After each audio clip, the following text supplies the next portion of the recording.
What's going on, everybody? Another piece with the cornerman. Yours truly, Ryan Quinn and Dustin the Diamond Poirier. How you doing, my man? Doing good, brother. Thanks for having me. Oh, thanks for coming on. Actually, you're up here a couple times in my back, my I my see wall right here. there with George.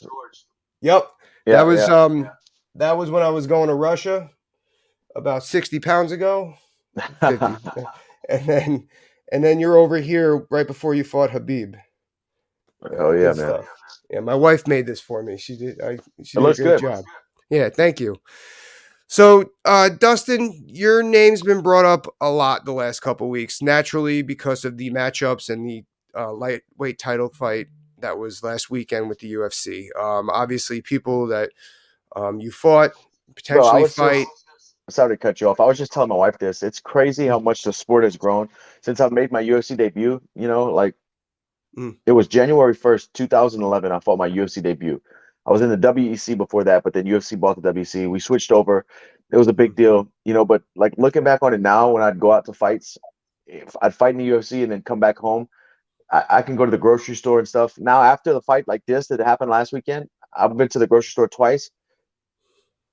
People are asking me, "Did you watch the fights last weekend? Or did you watch the fight Saturday? Did you see Charles? Did you see Chandler?" It's just crazy that people, sports grown this much where people know these guys by first name, and you know, yeah. it was like it's just incredible to me to see how far the sport's coming in such a short time. I said the same thing seeing you at the NFL draft. I was like, wow, like it's really coming this way. Like, and it's freaking awesome, man. It is really awesome. Well, I mean, it's awesome for me. I can go to the grocery store, but I'm sure with you, you just want to get your spinach leaves and go home. Yeah, But get my tofurkey and get out of there. there you go. That's what's up. Actually, those hot dogs, those new tofu hot dogs, those aren't bad either. You got to try those. Yeah, I try to stay away from the soy when I can. Oh yeah, me too. Yeah. So yeah, so okay, yeah. So like I said, yeah, we'll talk about those fights in a minute. But one thing that's another kind of it's kind of the secondary buzz right now is, and it's always coming up, is the MMA versus boxing stuff. And I think more often than actually, it might get diffused now that Canelo lost a little bit, but uh, like it Yeah, always comes up. he lost to a boxer, a world champion Yeah, boxer, the heavyweight weight class. mm, It's not like he lost to an MMA guy. I don't think it's going to get diffused. I think true. and he's still a world champion in his own weight class. And then I Yeah, believe he's going to use his rematch clause and try to run it back. I don't know if they're doing it what weight, but it's interesting, man. I love all combat sports. yeah. Yeah, and I feel like I was talking with Jeff Mayweather about this. I feel like mixed martial arts fighters and mixed martial arts community, like we're a little bit more of a fan of everything else. Well, we have to learn everything else for one. But I feel like I love watching boxing. I love everything. Maybe because I just suck at it, but like I love watching boxing. I love watching grappling. Obviously, college wrestling, and I think that we're a lot more appreciative of that than most. Yeah, like Um, in all the aspects of martial arts that we have to mix to be the best mhm, at our craft.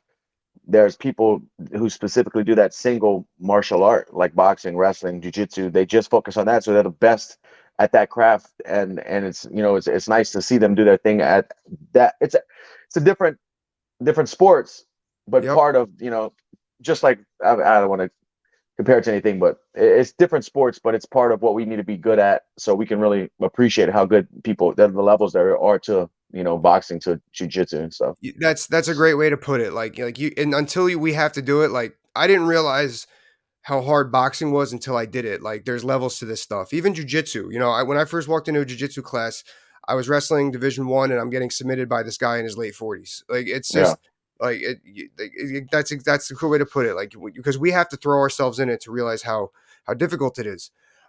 Speaking of boxing, and I want to share a story, and this is just my mind, Irish grudge. I've been holding on to this for a while. Dia, I hope you see this. So I forgot who you were going to fight, but you fainted me out of my pants once. I remember it was at the old gym, and I remember I just did one of these. I went like I was, it was bad. I just you sold the faint beautifully, and I just remember like it was kind of like for that split second. Okay, maybe nobody saw that, and then I just hear Dia, woo!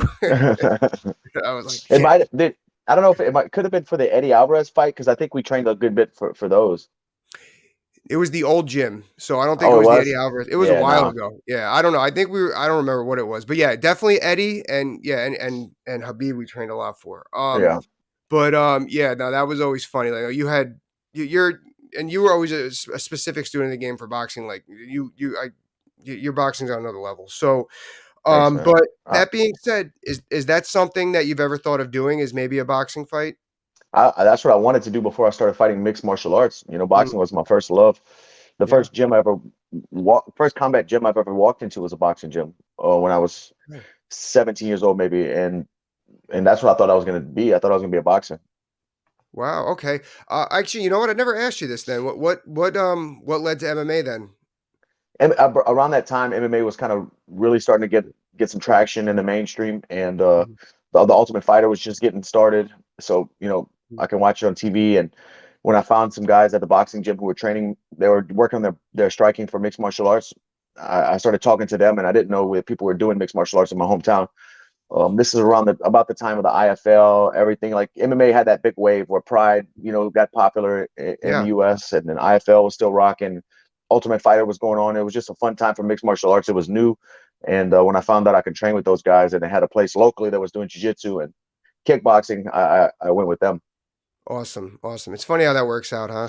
It's just Yeah. you never expect what life takes you. So that no, that's awesome. I would love to see you in a boxing fight. I would love to see that. It would be. I think you're one of the people that needs to represent our tribe going into that area. That's how I feel about that.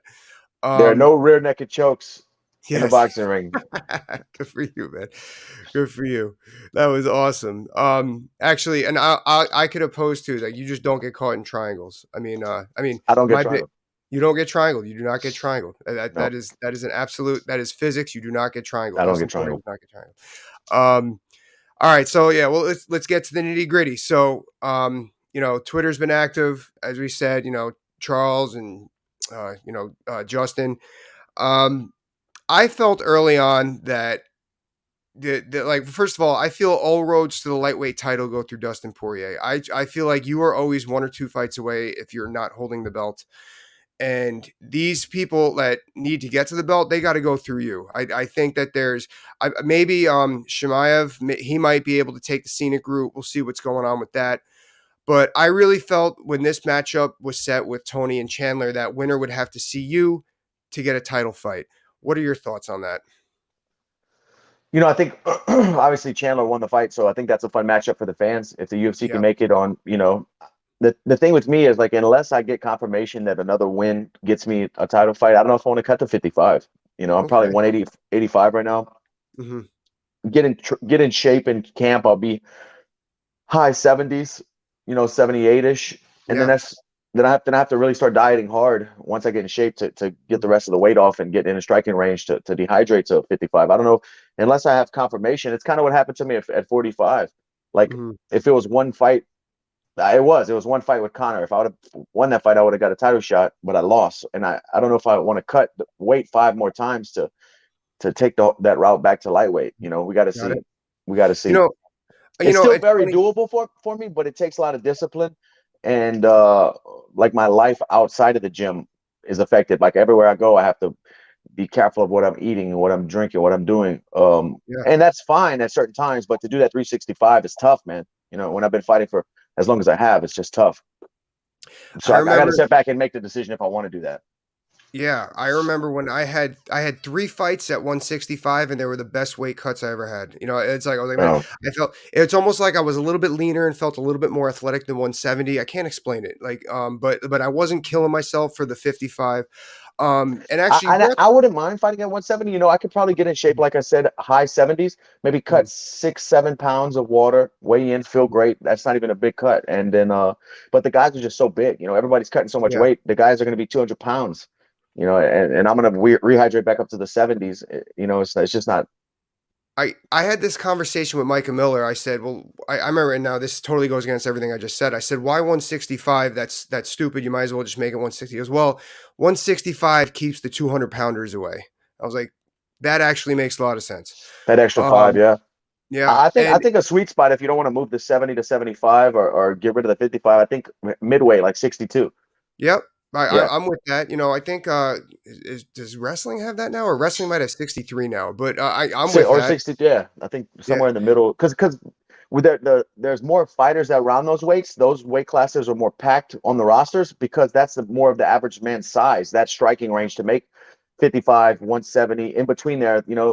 A lot of men 5'9", 5'10", or that Hmm. 180 pounds, 185 Yeah. pounds. They can make that when they're in shape. So there's more people walking the earth around that striking range to make that weight. So there should be more weight classes there. Yeah, I mean, I hope. It's funny. When I fought in Connecticut a lot, so I know they actually have a lot of these commissions. They actually have their weight classes are like let's say you fought at Mohegan Sun and you fought at 155. That's recognized as a catchweight to them. They actually took the liberty, and I think California does it too, where these commissions actually recognize these weight classes for MMA. But the promotion's going to do what they want. So maybe one day, maybe we're not far. And it's not just the UFC. I Bellator's mean, doing it. PFL. look how many weight classes there are in boxing. Yeah, yeah, exactly. I hope to see that more Yeah. adopted. I hope to see that more adopted. As the sport grows and there's more, organizations and more TV spots, I think they're going to have to, they're going to pick it up. Hey, it means more title fights. At the end of the day, and it's not like it's a total miss to have all these weight classes. Right. And a lot Now, of people, you'll get them at their best, that you won't get them that depleted or that worn down from putting their body through it, or that yeah, the guys who aren't cutting weight, you won't get them that undersized against the guys who are. Hopefully that'll fix some of it. right, right. I totally agree with that. And But it's a double-edged sword, Ryan, because on the opposite side, guys might, oh, I couldn't cut to 55, but I want to cut that extra 8 to make it to yeah, 62 or whatever it is. So yep, you yeah. never know. Actually, you hit the nail on the head. It's something I forgot about. I remember in high school wrestling, in mid season, they always gave the country. This was nationwide. The country always got plus 2 pounds at every weight class. And that's exactly what happened. Like me personally, I dropped to 152 instead of 160 because now it's 154. And Yeah. that's exactly what happened. So, and I'm glad you brought up about the weight class different because I was actually when you fought Charles, you did look bigger than usual. Like and it was just like you just look not bigger like you've been bulking up like you're filling out. Like your lats, your shoulders. And I remember at one point he had you in a clinch and you like literally bench pressed him off you. Like you literally pushed him like, wow, Dustin's getting big. So I don't think 170 is out of the question That's at all. technique. Eve Edwards actually taught me Thug Jitsu, man. Anytime somebody's like falling in love with the heavy clinch, is to Yeah, brace underneath their elbows and kind of lift them up and sweep them out. it was you hit it to a T. Freaking Eves, man. Yeah, Eves with all those slick little Thug Jitsu tricks. for But sure. all right, no, but so that makes sense. So basically, you're not committing to anything at 155 or 170. You're just kind of seeing what's going to be put to paper. And I think it's going to happen soon. I think my guys are in there talking this week with them. Today's Tuesday, so they do a matchmaker Right, meeting every Tuesday. We have as soon as the smoke clears from last weekend, right. there's a lot, like you said, there's a lot of players who fought last weekend. They could be my next opponent. So we're Mhm. going to see what they do with Diaz. It's just like 55 was like really top heavy, and then it kind of started getting Yeah. sorted out. And now I don't know what's going on with even still, even though it's kind of clear, I still don't know what's Mhm. going on.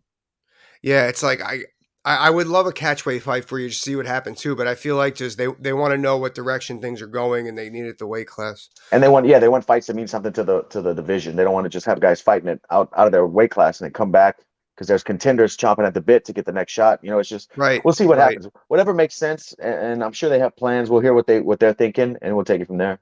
Awesome, awesome.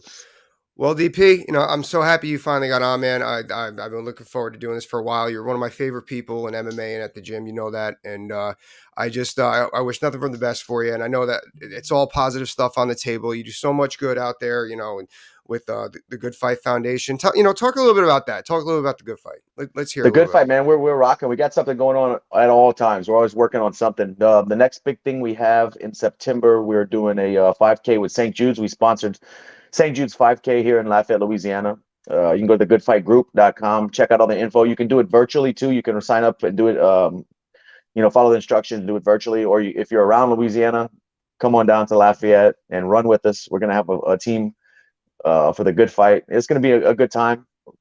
People, business owners are going to shake hands. People get out in the community, have some fun, and we're going to raise money for a great cause. That's what we're it. looking at next. Love it. Awesome. Great work, TP. Really. All right, man. I'm gonna let you go. I know you're a busy man, and I'm looking forward to the announcement of what's happening for you next. And hopefully, we'll have you on again soon. My man, anytime, brother. All right, brother. Have a good one. Later.